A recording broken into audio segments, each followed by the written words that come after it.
Hello guys, welcome back sa akin channel. Ayan guys, mag-i-scan tayo o magdidetect tayo sa isang area. Itong napakalawak guys na area. Ayan po. Titignan natin yan, isusurvey natin yan. Shout out to Richard Castigador o shout out to you bro.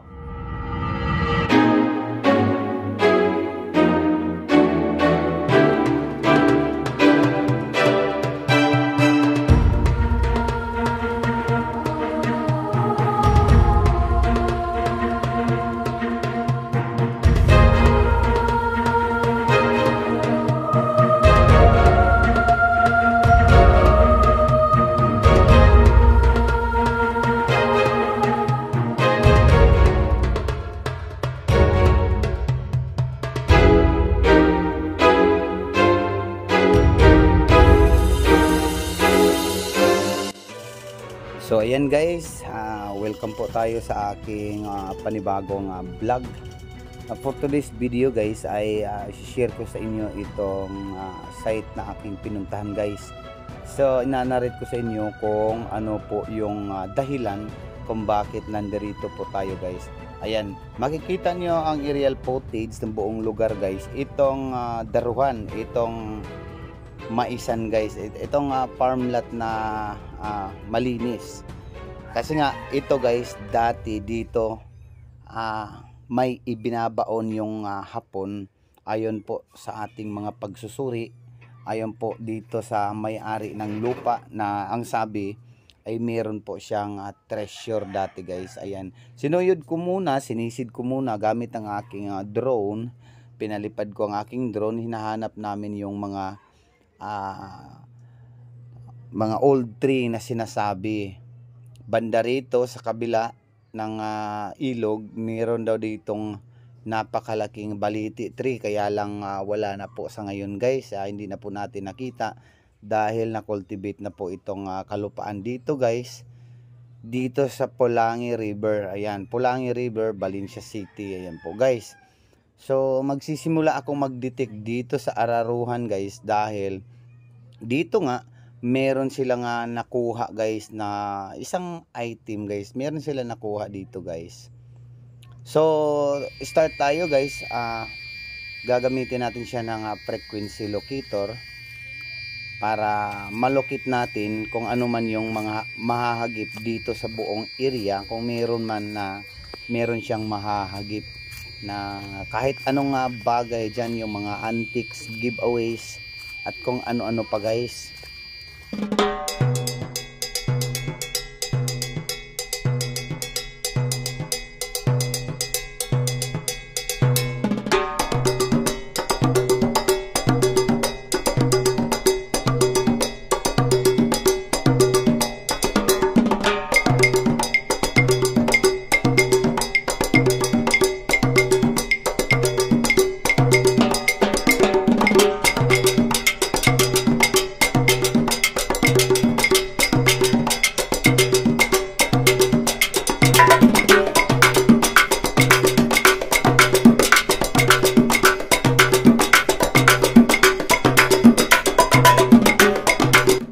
Ayan, inuuna ko dito guys sa bungad kasi mapapansin nyo dito mayroong hukay sa bandang gilid. Ayan po, nakatrapal po siya. Meron po siyang maliit na hukay dyan. Kasi nga, itong may-ari, sinubukan nila na hukayin dyan. Kasi nga, yun, ang dami kasi nga nakabaon daw dito ayon sa sabi-sabi guys. Kaya nga po ay nakapag-decide sila na ipalukit na lang po, ipa-detect na lang po ng mga detectors, kaya ako po ang natawagan guys. So ito guys muna, historical muna tayo. So ang istorya dito guys ay mayroong malalaking puno, kaya dito namumugad o dito naka stay yung mga hapon panahon ng gira guys. Yung mga kahoy naman dito kadalasan noon ay isang akasya, tugas, at saka yung mga kaimito guys, at saka baliti. So yung sa ngayon guys ay madami po kasi ditong farmers, lalo na yung may-ari dito ay mahilig po sa pag farm ng mga kahit anong pananim guys. So medyo wala na tayong makikitang kahoyan masyado, pero may makapagturo pa naman yung may-ari kung saan dito o banda dyan, banda doon yung mga old tree na sinasabi guys. Kaya lang sa palaging naka-tractor yung buong area, syempre matatanggal na yung pati yung ugat ng mga kahoy mismo guys. So sinubukan lang nating i-detect. Ang sagot ko naman, ang na-experience ko naman na wala siyang masyado o wala siyang gaanong madidetect maliban sa isa guys. So ito ang sinasabi ko sa kanila dahil wala akong nadidetect sa locator, na baka ay mga 1970s, 60s or 80s, 90s hanggang sa ngayon guys, ay baka meron ng nauna na kumuha o nakakuha dyan sa mismo pa lamang pagputol ng kahoy guys. Pwede nang makahits yung mga naunang nag-ano dito guys, nag-clearing ng lupa, na nagtatanggal ng mga kahoy guys. Ayan, kung mapapansin nyo ay palayo ako ng palayo dito sa aking drone footage dahil nga sinundan ko yung ating frequency locator. Yung ating frequency locator naman ay papunta doon bandang north. Ayan, pa north po yan.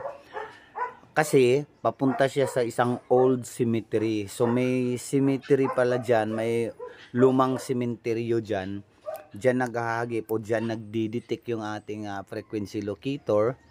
So palagay ko nandyan po yung natirang treasure. Kasi nga ano siya old cemetery. So sa tingin ko nandyan yung natira pa. Kasi mahirap yan guys pagka cementerio, kasi ay mahirap pong pasukin, lalo na sa mga treasure hunter, kasi bawal po yan. So bawal po yan, siyempre magagambala po yung mga living dyan o yung mga naibaon dyan. So keep on watching na lang, inanarit ko sa inyo kung lahat ng pangyayari ngayon guys. So huwag kayong mabuboard na dito sa ating video wala tayong pinapakitang mga item o yung mga nakuha mismo na item, kasi nga ito nga sorbi pa lang 'di ba? Tapos hindi siya scripted video, isang original video na original na pag detect, pag i-scan o pag sorbi.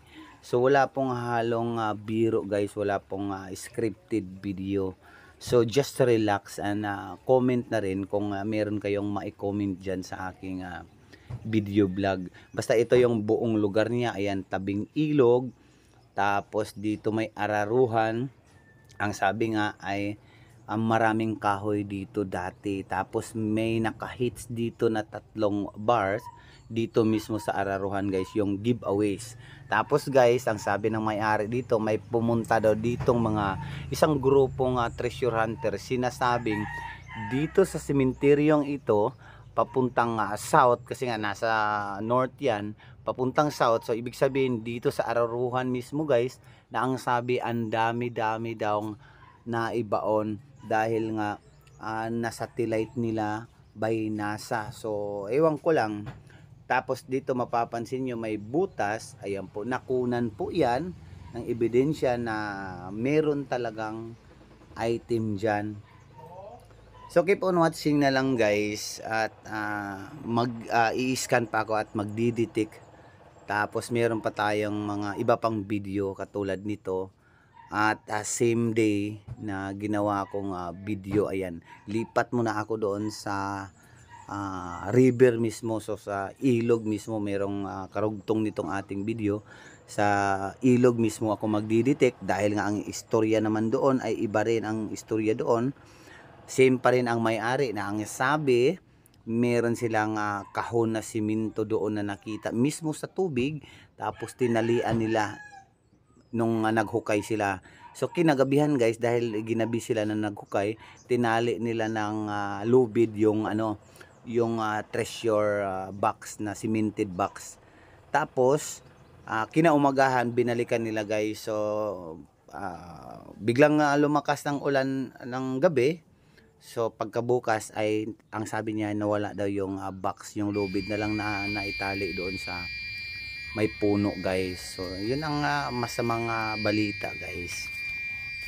So yun guys, sinuyod ko talaga yung buong paligid guys. So hinatid ako nitong aking locator papunta dyan sa may sementeryo guys. So sa sementeryo talaga pupunta o tumuro yung ating frequency locator. So wala na akong magawa dyan. Tinanong ko rin ng may-ari. So yung sementeryo na yan ay donated po sa LGU. So sa kanila din yan, pero nakadonate na po yung lupa na yan. So mahirapan tayo dyan na makapaghukay. Ayan guys, so dyan mismo guys sa gitnang sementeryo guys ang target ng ating frequency locator.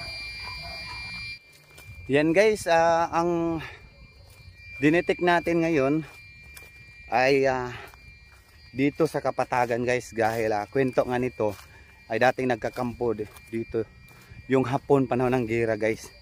Pero sa kasamaang palad po ng ating paglulocate, kahit na paikot-ikot ako dito guys, ay talagang ang treasure po ay nasa old cemetery po.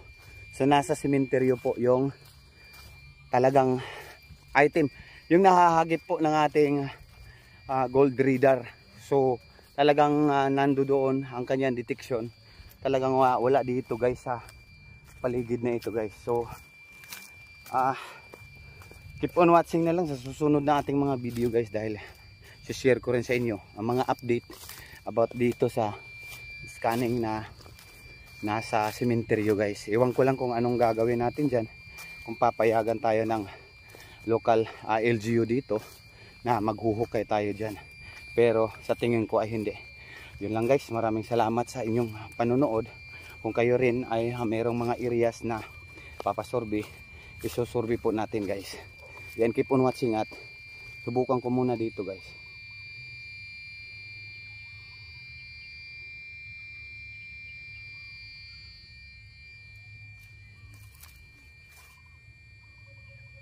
So ayan po, babalik po talaga siya doon.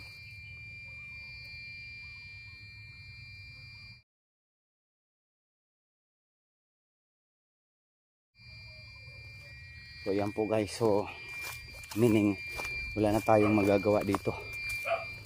So doon lang talaga.